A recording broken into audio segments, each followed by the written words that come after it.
DJ Holy Vogue. Yo. You're locked into Point 5 Creative Studios, where Africa's stories aren't just told, they're produced. News, politics, entertainment, films that move the continent. We bring the truth, the fire, the creativity. Your world, powered by African storytelling. Point 5 Creative Studios. Point 5 Creative Studios. Point 5 Creative Studios. Point 5 Creative Studios. Point 5 Creative Studios. maZimbabweans makadiko. Isi tinongotamba kudai. Tinayo ngoma. Matsotsa aya ari kuinda ngatigare takabatana chete. Sezvatotaura mazuva ese. But tisati tambo senge kusaidire ku opposition. Vanhu vasati vatanga kunetsana kuti unoona kuti President Mugabe vakafa vakuziva kuti Tsvangirai ndiye aita vada pane vanhu vaaisenza nawo. Zvino problem yaita maZimbabweans ndeyekuti kana tichivaudza havateereri, vanofunga kuti istovenga vanhu. Zvandaitaura inini ndezvekuti kuTriple C kana vanhu vese vamunoona vaya, pandiri panapa ndokuudzai kuti vanhu vasingaiti chitsotsi maybe vairi bedzi kana kuti i1 vasina corruption. Vese vamunoona vamwe vamune muchifunga kuti ndo maleaders edu, ende zviri kubuda pachena. Handi muri kuona ma-MP akavhoterwa esaya kuti vari kupuhwa cheokomomwe chekuti vapuhwe ma-stands and stuff like that. President Nelson Chamisa dai vari vanopupura. Ndakanyora inini ma-message, ndaitaura navo through WhatsApp. Ndikati ko president ko uyu Richard Tsvangirai anosvojamba vanhu vese osvoita MP pakuita sei ari kutanga kukambena kusati kwaitwa manomination kunotoni kuye. Kanzi manominations asati aitwa. Ndikati but ari kukambena kamupana haasi right. Zvikanzi aiwa mwana ndikati hamupinzi mwana because ndewaTsvangirai. Hazvina kana sense izvo zvaasiri iye Tsvangirai. That's not the jacket yekuti munhu anoti nekuti ndinhingi saka anozvopinda pakati. Tineta siyanei neZANU-PF. Kuti vanhu vamunangagwa ndo vane vakunzi indapo. Ndozvatiri kurwisa zvacho. Pakaitwa nharo hapana akateerera.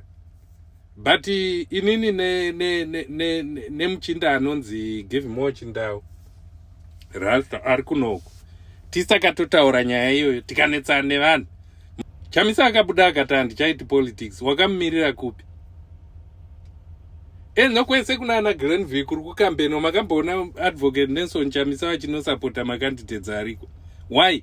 Because vakataura kauti havachaiti politics. Saka kwamakavamirira kwamunozoti vachazokambena ndekupi?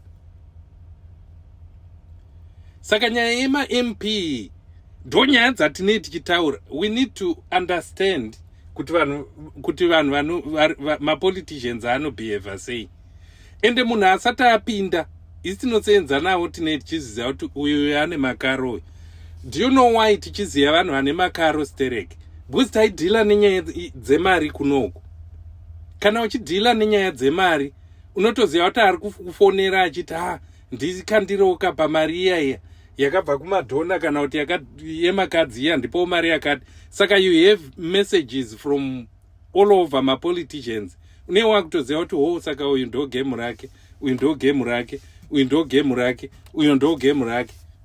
Saka vanhu muri kunze imimi pamunei muchiona munei muchifunga kuti pane pachitaurwa kunzi vanhu havasi right. Pane mumwe munhu anogona kungosvikopopota asingazivi nyaya yatiri kutaura. As I said, munomu number 1 pane vanhu vaisenzera MDC. Kana muchida ndokuudzai nemazita, kungoti hanzani ndataura navo. Vanhu vandogona kutaura vashoma. Kunoti ana Dr. B Chireka, kouya ana Washington Ali, kouya ana Jurani Raposo, kouya ana Jennings Rukani, kouya ana Ningirikin, ana Mudhara Mukungunugwa, uyu anonzi aniko. Vakawanda. There are so many. Nevamwe varungu. vaivepo vandisingakwanisi because varungu vakawanda ive madonors handimona. Saka mari, the reason why mari yakazoregerwa kufandwa ku-MDC is vai vasingaiti audit, kwaitumirwa mamillions voramba kuita audit vachidya mari. Saka iwe uri kuona kuti kana tichitaura vanhu vane problem yekuti havatereri. Ma-MP handimanzwa zviri kutaurwa naBridget Nyandoro. Anogona kunge achisapota president Mnangagwa, but iye zvaari kutaura ichokwadi. Mupana waya istupid ndiri kukuudzai anonzi Richard Tsvangirai uye. Havasi right vanhu vese vaya. Vese vamuri kuona vari kuda kutanga kutaura. Vese ana Caston Mateo vaya havasi right. Handimona. Vari kupuhwa mari naana Mnangagwa. Saka imunofunga kuti opposition yayo wina sei. President Chamisa ndakavaudza. Ndikati vanhu vamuri kudzosa ava kusanganisira nana Amai Kupe. Kwete ndine ma-personal issues naAmai Kupe. Bandaitarisa nyaya yakamboitika. Kuti takabva taive ku-MDC Alliance, tabva ku-MDC. Handiti? Nobva taindiswa ukoti pati ikaparara nekuda kwevanhu ava. Saka vanhu ivavo ndo vamakudzoka mosvikobvisa ana Mai Tabita Kumalo. Vanhu vaisenzera musangano from heart. Mosvikovareplace mota havana basa. Because vanenge havasi kunzwa mushi mazuva ano. Vai vasinganzwi mushi. Nobva vareplacwa naAmai Kupe. Amai Kupe ndo vakambotengesa. Hani muri kuona?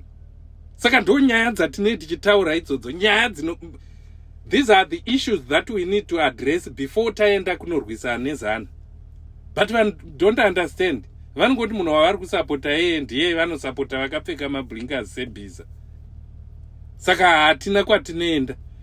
But garai maziya ma-MP ese hazvina basa ondezanu kana ondechi, because iye zvinotaka kuda ndosaka ndichikuudzai kuti hatiregerei kuita zvemapolitical parties. Hakuna kwatinoenda senyika. Izvozvi unopinza munhu uchiti ndewe opposition iye unoita corruption. Saka hazvina zvazvinotibatsira. Saka ma-MP ese aya ari muparliament aya, Zimbabwe iri kuchinja. Havadi kuonekwa kana any paposition, nyange kuita vidico chairman, havadi kuonekwa ikoko. Stupid. Vanhu vanofanira kusarudza munhu wekuti ane moyo wevanhu, ane ma-leadership qualities, munhu ari fair kune vanhu vese. Vanozikanwa vanhu vakadaro kuma-communities munogara vanhu. Saka daiti iye notinoita basa rekunotora mahuri etichaisa mumusangano. Hani muri kuona zvavanozoita manje. Tonotora matsotsi tichaisa mumusangano. Hakusi kuZANU-PF chete. Vamwe vanhu vamunotoona kuZANU-PF kunotori nevanhu vari right pane vakawanda vari kuopposition. So you need to understand that. Saka kana taakuita manominations ekuti kana pazonzi paakuitwa ma-election, ndinonyatsoreleasa malist, tichagara pasi kunoko. Tonyatsokombaila chitsotsi chese chaitwa nevanhu kuti ninga akadya mari yakati, ninga akatora mari yakati, ninga akatora mari yakati, akatora mari yakati ndiningi, pakatorwa mari yakati pakaregerwa kuitwa audit. Maitha anenge achisenza kuma-campaigns kuye. Vanhu isusu totaura kuno kuti vapano vanoda mari yefood nema-allowance nechichi. Mari iyoyo yobviswa nemadhona. Vari kumusoro vaya voigovana yese voidya. Vapana vosungwa ivo vadya mari. Madzibaba eshandikwa akarohwa, akakuvara, mari ikadhonetwa kunoku imwe ikabhadharwa. Ikadyiwa nemunhu wani. Saka ndo vanhu vamunei muchiti hanzi takamirirana ninguti vauye. MaZimbabweans haikona yoputsa udaro. Zimbabwe inoda change now. Haikona kumirira munhu kuti ichauya, ninga achauya. Vanhu ivavo takabvira 1919 navo vakatadza kubvisa Mugabe. Hakusi kuti isi takatiza. Takarwisa kuZimbabwe kuya, haikona zvekutamba. Ivo vanozviziva vanhu vese vaya. Endai munobvunza nyange yezvino mbiri yedu iriko, kubva kuna ana Mbare kusvika kwese kuna ana Sanindo nekuna ana Akedhi. Ukabvunza vanhu vanokuudza kuti tairwisana sei nezana. Kusvika Mugabe ati musaende kuna ana Sanindo kuya, mapenza. Hanimaona. Nekuda kwekuti taimira. But yezvino age yedu isita vanhu vakuru. Hanimaona. Saka ndo zvatiri kuudza kuti experience yatakaita nezvatakaona kuopposition nezvinoitika nemakaro anoita vanhu. Zvatinei tichiti ZANU haina audit, ZANU PF haina transparency zviye. Zvese nekuopposition zviriko izvozvo. Ende tikasangwarira zvinoita wese kudarika zviri kuitwa neZANU. So we need to be very, very careful. Machinda aya ane makaro. Ese haikona usarudza munhu wani. Vese havasi vanhu vari right. Ndiri kuudzai nhasi. Vane makaro. Anenge aita nharo toburitsa malisti. Kuti ninga akadya mari yakati, ninga akadya mari. Ngavatipwetereye zvino. Haikona uswera muchiti nyaudza nenyaya dzekuti ninga asiyiwa, ninga azodai. Haikona kuti nyaudza nenyaya dzakadaro. Kana tichikuudza kuti matsotsi ese vari kupuhwa mari vese. Hapana asiri kupuhwa mari, vanhu vekuopposition vamunoziva vese vaya. Saka unomirira chicha unomirira. Zvandiri kuudzai ndochokwadi chamusingaudzwi nemumwe munhu. Haikona uswera muchibhutilika vanhu. Haniona. Ini vaizviziya nyangwe sava vaizviziya nyangwe ana Mudhara Matongo. Ana Mudhara Mudhlongwa vaya.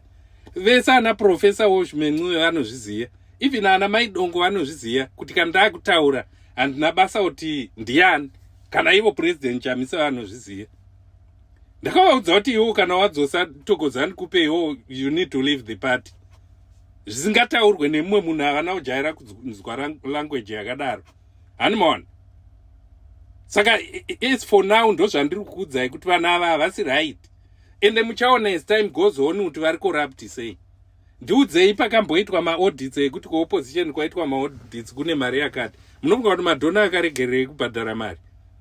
Munofunga kuti chakazoita kuti ana America naana Britain varegere kusapota opposition chi? Handi kusafambiswa zvakanaka kwemari. Yaidyiwa nani? Ndo zvatinei tichikuudzai, hatidi zvedu kuexpose vanhu kana kuti kutaurira vanhu. Batoda vanhu vanenge vapindura vachiti hey sa hatina kudai. Tomva tati iwo nyarara wakadai ukadai. Hanimaona. Saka vakomana hatisenzere nyika, hatisenze nema comrades aya. Moyo wangu waive kuvakomana ku-opposition. Vanhu vanobva ari MP kubva for 20 years kubva ku-opposition. Vachiita zvavari kuita zvese izvozvo hazvina kutanga nhasi zvekudya mari yeku-opposition. Vakabvira kare. Saka we need to stop that now. Zvino vaakudya yeZANU PF because vaakutengwa. Kudhara vaive vasingatombo mugaba vaive vasingaiti izvozvo. Hanimaona.